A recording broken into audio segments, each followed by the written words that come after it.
If you'd believe it, this is a 1.2 litre hybrid.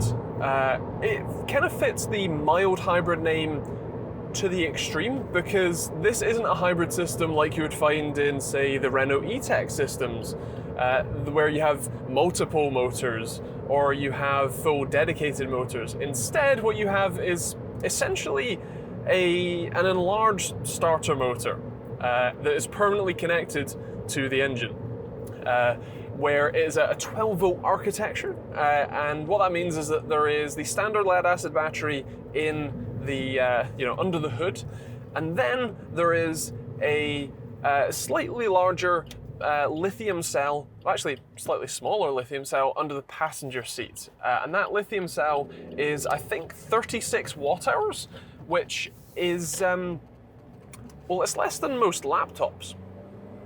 The starter motor that's attached does do a little bit of regen braking. It does charge up that battery relatively quickly, considering how small it is, and essentially all you have to do is lift off to do that. You get a little display showing you where the power is going. It can add a little bit of power, especially at the low end, it seems, but you do have to be in the more lower gears to get much benefit. You do also have a bit of sort of regen braking on the pedal, and you essentially just get to charge the battery and then ever so slightly release that charge as you drive along.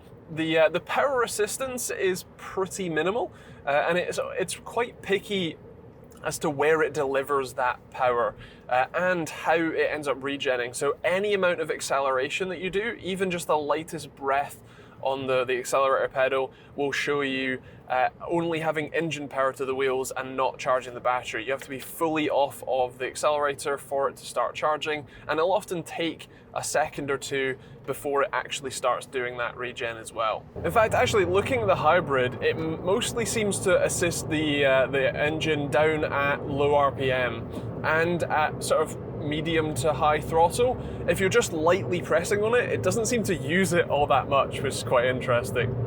In terms of power, I believe this has about 83 PS or horsepower, which is fine. It's fine. That's through a 5-speed manual gearbox, which is a bit of a strange choice, I suppose, for this style of car, although I think it makes a lot of sense. Keeps things simple, keeps things familiar for a lot of people, and it makes it a relatively standard experience for most users.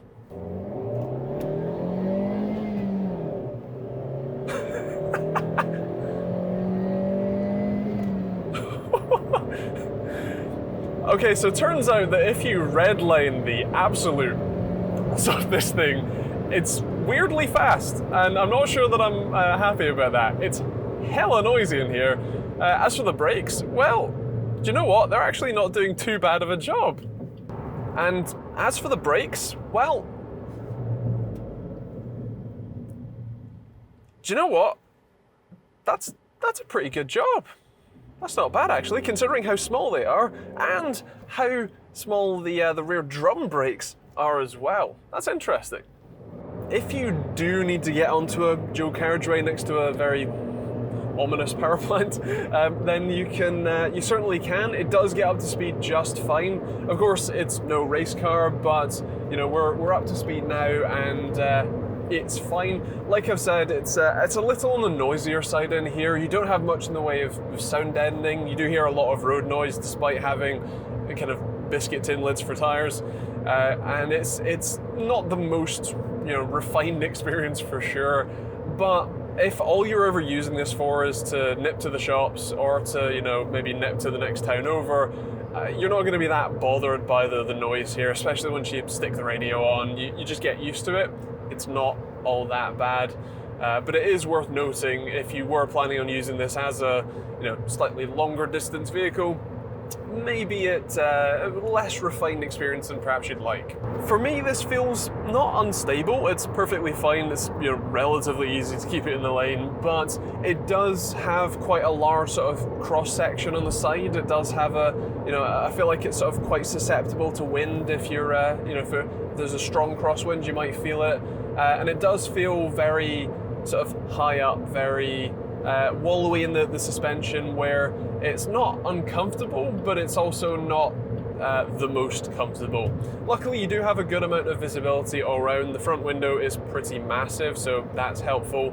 And the overall rearward visibility is decent. The only thing for me personally is my seating position means that I don't have the best sort of blind spot sort of visibility.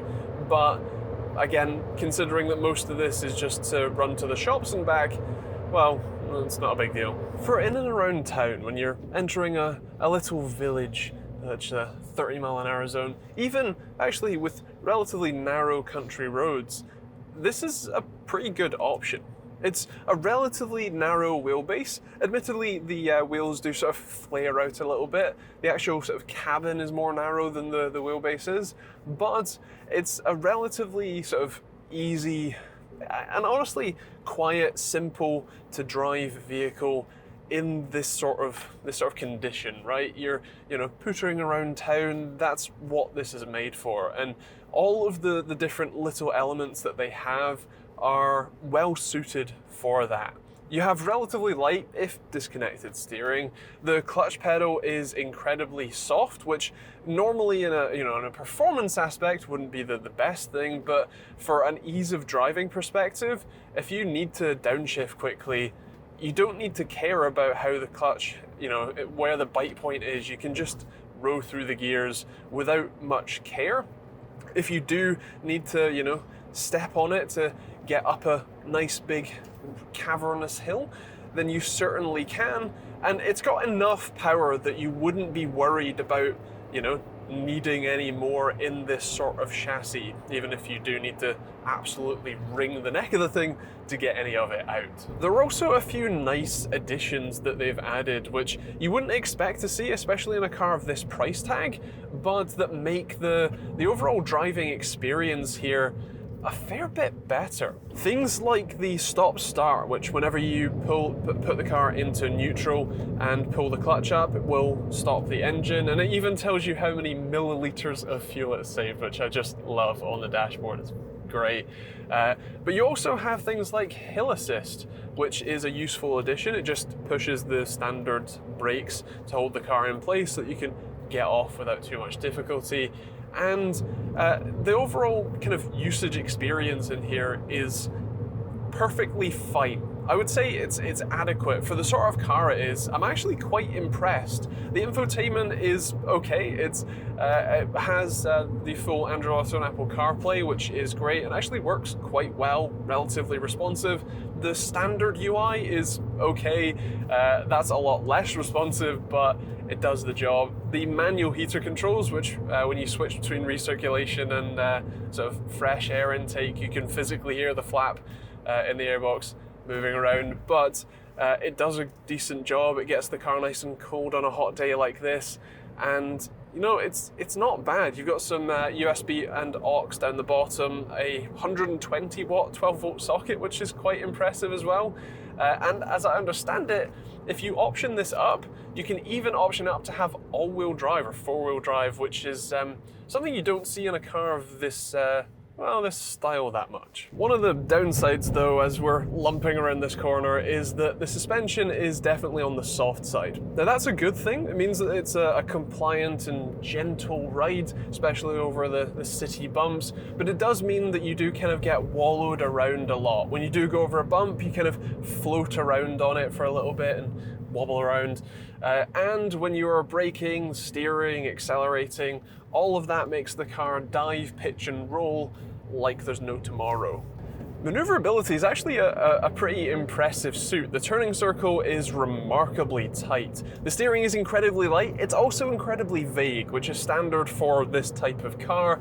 In fact, all of the controls do feel quite vague. They feel very, the steering is both light, but also almost disconnected. It's very wallowy and mushy in the middle. I'm shaking the wheel like mad and not much is happening on the road. The gear shifting is fine. It's reasonably direct. It's sort of notchy enough that you know where it is, but it's also not the absolute best experience in the world. As for the in-cabin feel, everything is nice enough here. Nothing is what I would call premium, but they've also gone to enough lengths to make the in-cabin experience relatively quality, relatively nice enough, especially for this price tag of a car.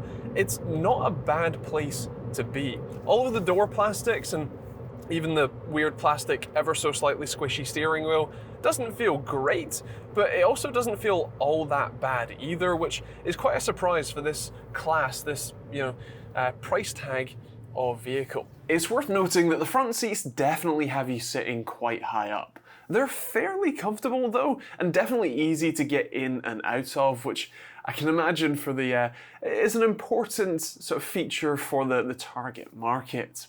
The gauge cluster is nice and easy to read, with a large speedometer in the center, with only a small black and white digital display on the right, which displays everything from your fuel level to information like your range or hybrid charging. The rear seats are comfortable enough too. A 6-foot person like myself might struggle to get truly comfy here thanks to the relatively low roof and high bench seating, but rear legroom is plentiful enough.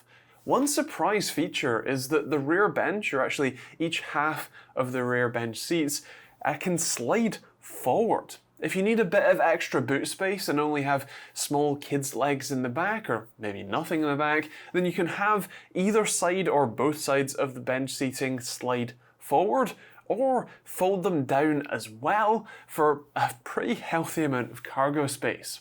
You even get an actual spare wheel in the boot floor instead of a can of tire weld and a compressor, which I personally prefer, especially in this style of vehicle. The thing about this car is that when I test drove the Renault Zoe, that felt very similar to this. It felt like a very similar driving experience, a very similar just general usage experience. But the thing is that being electric meant that is a, £25,000–30,000 car, which is absolutely insane for that class of vehicle. This at somewhere between 13 and say 16 makes a lot more sense, but obviously you have the downside of this still being an internal combustion engine, a petrol engine with a manual gearbox, whereas an EV like the Zoe is going to be cheaper to run because you're just using electricity and you could use solar if you wanted, and it's also easier to drive because you don't need to care about gears. It's even quieter because you don't have an engine running. But that price makes this a much more interesting value proposition, I would think. And while I think this car will, in 5 years' time, will be an electric car, you'll buy an electric Ignis or something like that. For the time being, this sure, gets the most out of your petrol while we still have it. With that said, those are my thoughts, but I would love to hear yours in the comments down below. What do you think of the Suzuki Ignis Hybrid? Is it a car you'd pick up yourself, or is it a car that you can imagine someone, say, in your family driving? Feel free to let me know in the comments down below. Also, if you have any suggestions for cars that you would rather or you would recommend instead of the Ignis, feel free to leave those in the comments as well.